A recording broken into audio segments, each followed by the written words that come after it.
Então, hoje nós vamos conversar sobre epistemologia e transdisciplinaridade. Para falar sobre isso, eu trouxe uma pessoa com quem eu converso há muito e muito tempo, nos cafezinhos da universidade, onde sempre trocamos muitas ideias. Minha amiga de coração, Neuza Abud, minha companheira de muitas e muitas viagens, né? E de muitos projetos também que a gente realizou juntas, né? Então, Neuza, eu gostaria que você se apresentasse. Bom, em primeiro lugar, eu gostaria de agradecer o convite, né, para esse momento, onde eu possa, pelo menos, colocar alguns elementos, né, de construção que eu fui realizando ao longo da vida. Eu sou pedagoga, não sou psicóloga, mas o curso de pedagogia que eu fiz foi no Sede Sapiense, no momento que ainda a psicologia estava se desvinculando, a pedagogia estava se desvinculando da psicologia. Então, eu tive no Sede Sapiense uma carga muito intensa de psicologia, inclusive de psicologia experimental. Naquela época, as obras eram em inglês, em francês, não existia nada em português. E cada semestre eu tinha um enfoque temático da psicologia, psicologia do desenvolvimento, no outro semestre, no outro ano, a psicologia experimental. Eram anos mesmo, assim, foram anos, não semestres, e o curso de biologia foi um curso muito pesado, porque foram 3 anos dado por um médico, onde eu tive a oportunidade de estudar toda a estrutura do cérebro. Não digo que eu tenho o domínio, mas pelo menos eu tive assim, um preparo inicial sobre todo esse desenvolvimento do cérebro dado por um médico durante 3 anos consecutivos. Então, praticamente, eu falo, meu Deus, até que ponto eu sou pedagoga? O que mexia muito comigo sempre foi a filosofia. Sim. Então, tinha momentos que eu falava, meu Deus, o que eu estou fazendo nesse curso? Eu vou prestar novamente para a filosofia pura. Mas naquela época a gente não tinha orientação vocacional, a gente era muito nova para esse processo de autoconhecimento. Então eu terminei pedagogia, mas assim, com aquele fogo ardente interno meu, de uma busca sobre o que seriam esses processos cognitivos, porque para mim a inteligência, a razão em si, a razão pura do próprio Kant, para mim, me marcou muito quando eu comecei a realizar algumas leituras nessa área da literatura. Praticamente, quando eu fiz o ensino, na época, o colegial, eu fiz o clássico, eu tive latim no ginásio, tive latim no clássico, e isso me chamava muita atenção, porque as colegas, nós éramos só 10 alunas, e elas, por exemplo, na hora da tradução dos textos de latim, a classe, as 10 alunas, 9, tinham um excelente domínio em gramática, mas chegava a prova, na hora de traduzir o texto de latim sem dicionário, praticamente todas ficavam assim, de olho em mim, para eu passar, porque elas não conseguiam, era um drama a questão da tradução. E eu era, assim, consecutivamente chamada na casa das colegas para explicar matéria, seja de literatura, de matemática, eu dava aula para elas. Então, aquela vontade de querer ensinar o outro também me chamava muita atenção. Então, eu via que a pedagogia fazia sentido, mas desde que eu adentrasse no cérebro do outro, entendesse o mecanismo, como é que o sujeito pensa quando eu estou ministrando uma informação, quais são os mecanismos intelectuais que o sujeito promove. Bom, conclusão. Meu mestrado chamou-se Da Dúvida à Contradição, eu fiz na PUC, quase que fui espoliada do grupo, porque eu não era muito bem entendida. Por quê, Neuza? Explica para mim. Pois é, porque eu, assim, por problema familiar, problema de repressão, né? Eu fui convidada para ser assistente na PUC, terminei o curso de pedagogia para dar aula na PUC, porque o professor de sociologia ia fazer o doutorado na Alemanha, e ele me chamou para ficar no lugar dele. na PUC, no Mackenzie e na São Bento. Aí me podaram para eu não atuar nessa área. Ao mesmo tempo, fui convidada, eu ganhei o mestrado em filosofia para ir para o exterior, e quando eu voltasse, eu teria cadeira na PUC. Então, eu tive 2 convites, e eu fui podada dos 2 lados. Mas aquilo mexia muito comigo, porque eu não me conformava com essa poda, e aí eu fui convidada para assumir a coordenação pedagógica de um colégio de freira. Aí me permitiram para exercer essa função. E aí eu sentava com o professor, desde o maternal de 2 anos até o colegial, eu tinha horas marcadas com o professor, porque eu não era orientadora educacional, nunca quis ser, porque eu falava, eu não sou psicóloga, eu não sou capaz de promover uma análise sobre o desempenho da criança e dizer ele é disléxico, eu achava que eu teria que ter mais referencial teórico. Eu ficava só preocupada com a cabeça do professor no momento que ele ia trabalhar os princípios, seja de física, de química. Aí eu sentava com o professor e falava, o que você vai trabalhar amanhã com os alunos? Aí ele dava um conceito de física e eu ia com ele tentando modificar a forma dele trabalhar. Essa forma, eu usava a estratégia da dúvida e da contradição. Eu deixava o professor cair em contradição, eu deixava o professor colocar em dúvida para ele se reformular.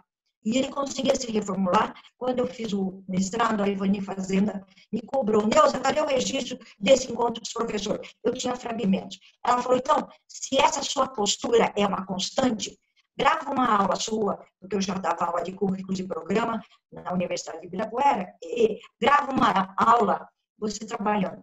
Eu fiquei 50 minutos gravando, eu levando os alunos na dúvida, na contradição, para chegar no conceito do que é o objetivo depois de 50 minutos. Então, eu mobilizava os cérebros, os neurônios dos alunos para chegar no conceito, eu não dava o conceito pronto.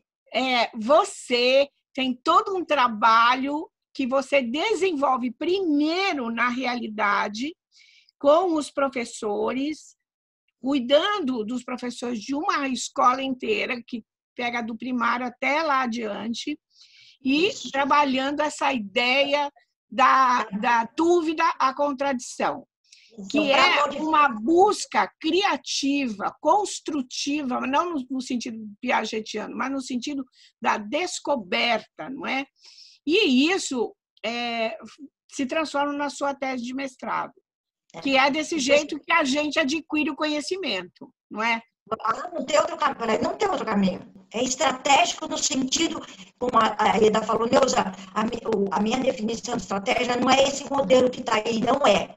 É a estratégia do ponto de vista cognitivo. Então, foi aí que houve essa sintonia com a professora Eda, porque para nós duas, para mim e para ela, é a questão do raciocínio, da formulação da pergunta, a elaboração do problema.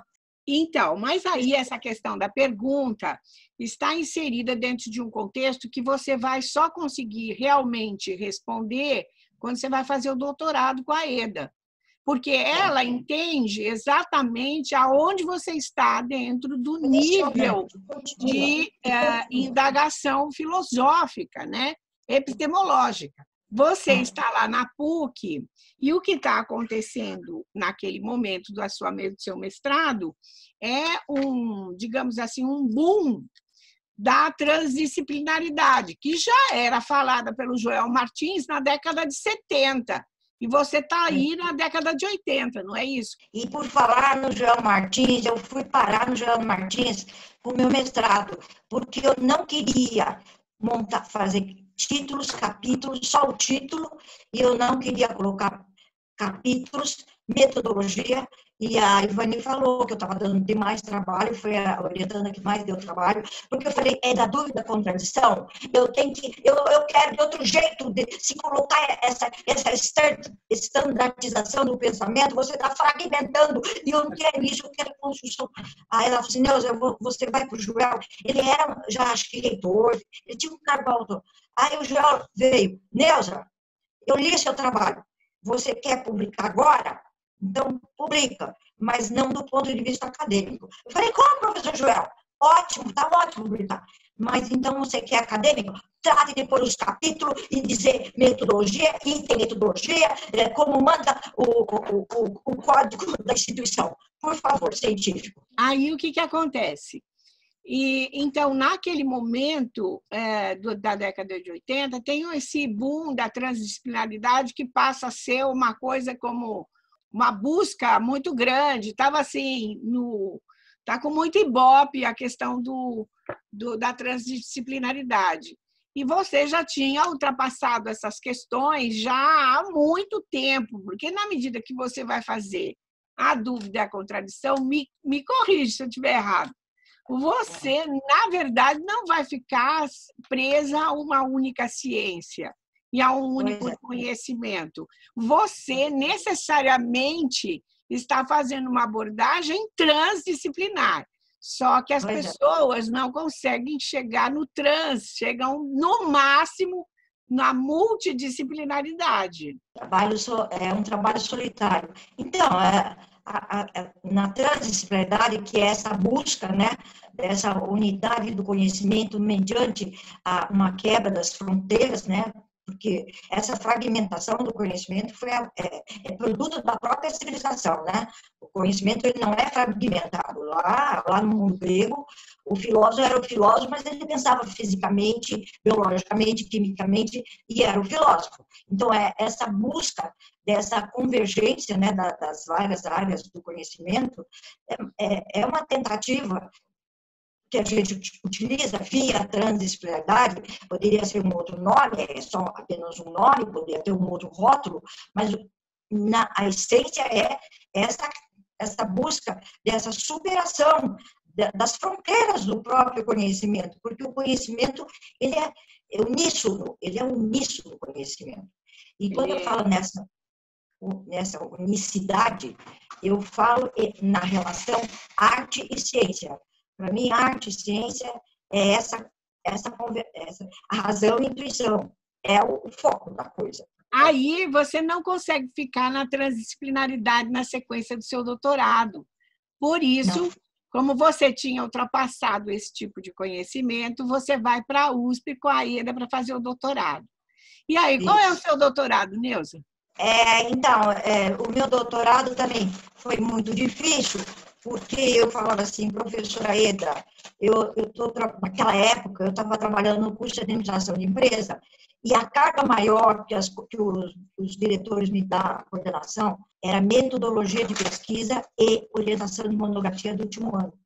Aí, então, eu trabalhava naquele livro do Rubem Alves, que é a questão da ciência, o conceito da ciência, e no final do segundo semestre, eu fazia eles olharem para as empresas onde já trabalhavam, com aquela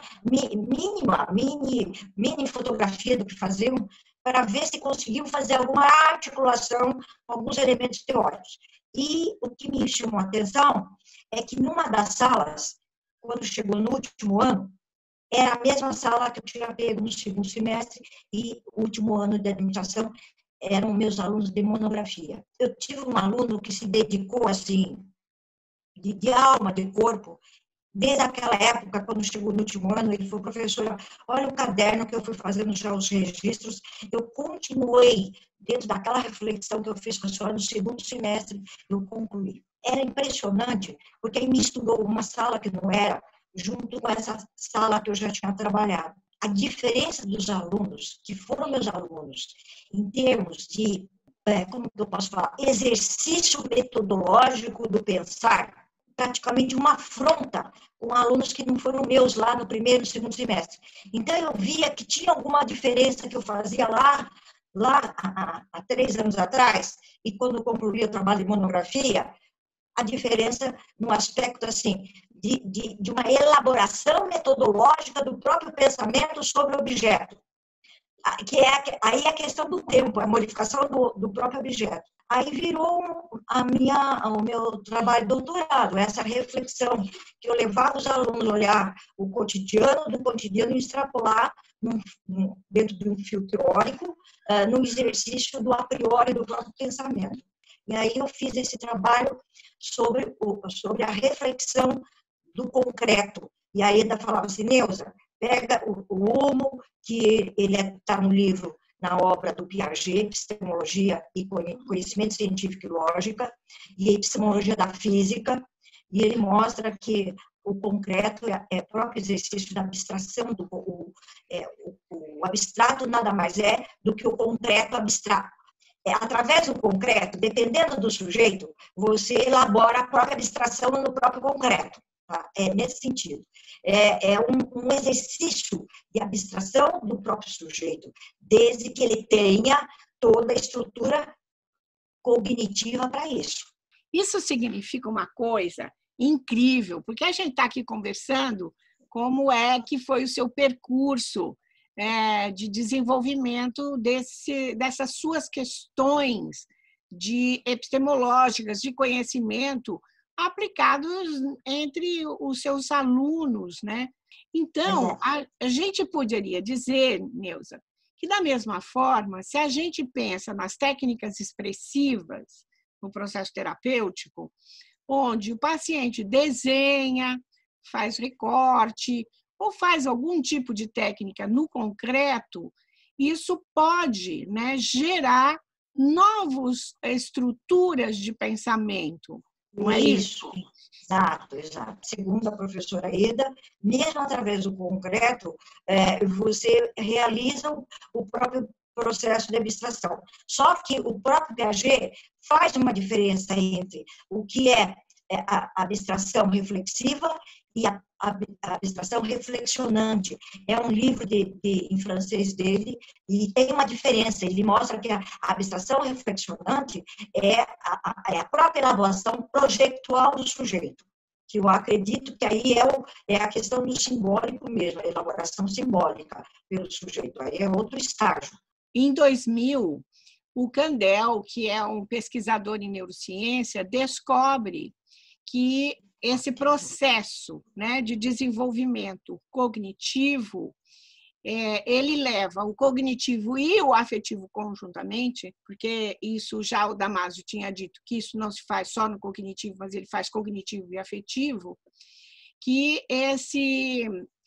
existe uma mudança da estrutura cerebral que pode ser constatada através da neuroimagem. Então, a gente modifica a estrutura biológica a partir de todo esse processo, digamos, que vem da dúvida da contradição na essência, não é isso?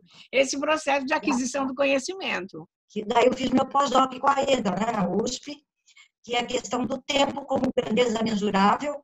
Aí eu fui buscar os 4 argumentos paradoxais do Zenão de Eleia, trabalhando a questão do tempo.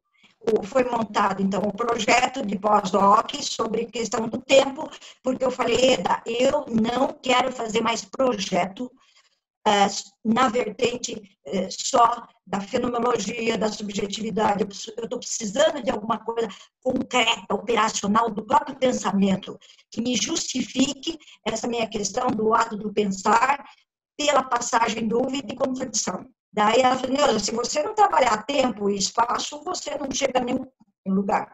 Aí eu centralizei no tempo e espaço, logicamente. Aí, quando eu levei o projeto para o Lafayette, porque lá na USP eu precisei uma carta do Lafayette para dizer que eu fui aluna dele na filosofia. Quando eu sentei com ele, eu falei, professor, se eu não trabalhar a flecha do tempo do Zenão de Eleia, eu não desenvolvo mais, não quero desenvolver mais nada, eu vou rasgar esse projeto. Você quer mesmo, Neuza? Eu falei, eu quero, porque para mim, os 4 argumentos paradoxais do Zenão de Eleia nada mais é do que o próprio êmulo, para mim, do pensamento. Ele falou, como, Neuza? Paradoxo é empecilho do pensamento e você está dizendo o contrário. Neuza, prova isso para mim. E aí eu me debrucei nos 4 argumentos do Zenão de Eleia, são argumentos paradoxais, que ele trabalha a questão do tempo e do espaço, se o tempo é discreto e o espaço não é, aí ele vai com 4 proposições. Bom, conclusão, dos 4 argumentos do Zenão de Eleia, aí nós vamos cair na análise matemática, toda a derivação que veio depois, conceito de limite do Cauchy, que o livro daquele psicanalista John Dore, psicanálise e ciência, traduzido em francês, ciência e psicanálise, ele mostra que se o sujeito é fragmentado, como que, e se a lógica trabalha, quando você vai trabalhar a sentença, está lá. Quando que uma sentença é perfeita? A sentença é perfeita quando eu utilizo o que significa? Que aquela ideia ela é universal. Então, como é que eu vou trabalhar um princípio universal dentro de um sujeito cindido? Isso o John Dore fala. Então, os argumentos do Zenão, por exemplo, um deles é de Aquiles e a tartaruga. Então, numa corrida, olha que coisa mais louca. A tartaruga anda lentamente. O Aquiles é o ser humano que corre, né, a velocidade 1000. Aí ele vai provar por A mais B, demonstrando matematicamente, que Aquiles nunca vai ganhar da tartaruga. Por isso que é paradoxo, é um paradoxo. É toda uma análise simbólica do próprio real. Eu acho que a gente podia agora falar um pouco, já que a gente apresentou longamente quem você é, né, e o que você andou fazendo. O que é que você, então, pode dizer a respeito desse sujeito do conhecimento versus esse sujeito da existência?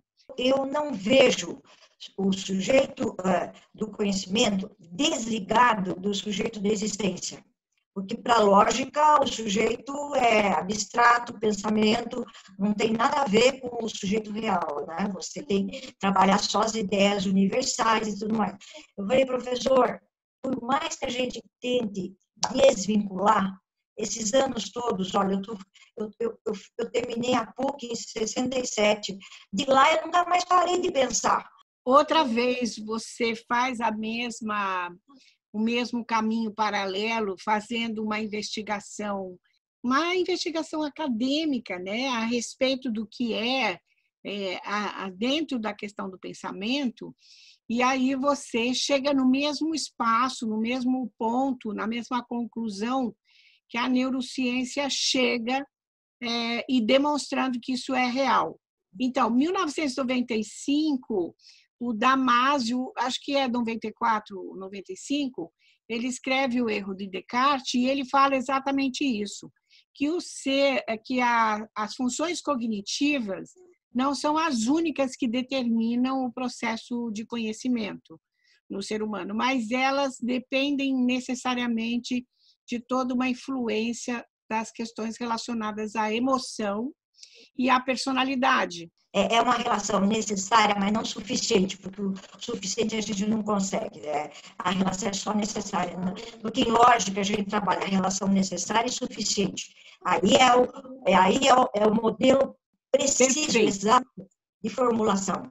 Então, as relações são sempre necessárias e não suficientes. Essa questão epistemológica, ela não é só das ciências biológicas, das ciências exatas e das ciências humanas, que agora a gente começa a perceber que existem contatos entre elas todas. E isso é uma questão transdisciplinar. Isso, é impressionante, né? Que isso tem que ter a mentalidade daquelas pessoas todas que estão fazendo pesquisa, de saber que o nosso saber individual nunca vai conseguir, não é? Aí você pode traduzir isso na sua linguagem, porque você não consegue dar conta de tudo, você precisa de outras informações. Como a gente está falando em ciência e conhecimento, como esse processo, né, quando o sujeito se descobre num processo, né, X, Y, Z, ele caminha sozinho, ele não vai precisar mais de ninguém, depois é só fundamentar e ele caminha, né? O quanto é necessário esse encontro consigo mesmo. Você, como terapeuta, psicóloga, é melhor do que eu para falar, né? A gente está trazendo, Neuza, com essa coisa das técnicas expressivas, a gente está falando que para você ser capaz de realmente produzir uma mudança nas pessoas, é necessário algumas coisas. E uma delas é que só o falar talvez não consiga atingir completamente, que a gente talvez possa fazer uso de algumas técnicas para promover esse autoconhecimento, né? Esse encontro consigo mesmo, Bom, então, Neuza, me diz uma coisa, o que você gostaria, assim, que você poderia deixar como uma contribuição para as pessoas que vão ouvir o nosso vídeo? A minha trajetória foi sempre assim, me debruçando na questão desse processo de desenvolvimento em relação academicamente falando, sobre a leitura e escrita. Para mim, eu me realizo escrevendo, eu gosto de escrever.